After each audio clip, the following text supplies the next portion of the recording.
بچه به این ماشینا توجه کنید، به موتور، به دوچرخه، به آدمایی که دارن رد میشن، به این شلوغی، به ماشینایی که با سرعت‌های غیر مجاز و مجاز عبور میکنن.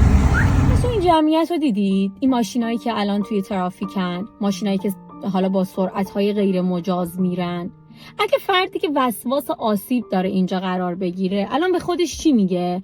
میگه نکنه من به این آبر آسیب زدم، نکنه به موتوری که رد شد، به دوچرخه‌ای که رد شد آسیب زدم، اصلا نکنه به ماشین بغلی آسیب زدم و یادم نمیاد.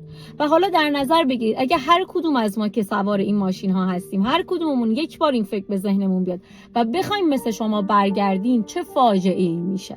حالا من از شما میپرسم چطوریه؟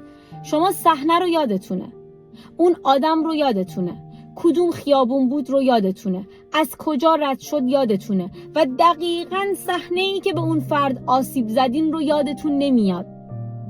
ببینید خیلی وقتا اگه یه چیزی یادتون نمیاد برای این نیست که انجامش دادید، یادتون نمیاد چون انجامش ندادید.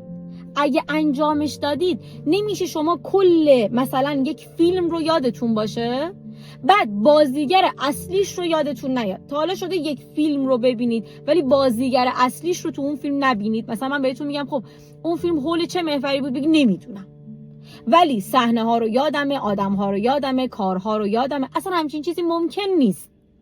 همین جوری هم ممکن نیست شما ماشین رو یادته، آدم رو یادته، خیابون رو یادته، کجا بودی رو یادته، با چه سرعتی بودی رو یادته، ولی به من وقتی آسیب زدی رو یادت نمیاد. این میشه همون شیطنت ذهن، همون شیطنت وسواس، نه اینکه شما آسیب زدی و یادت نمیاد.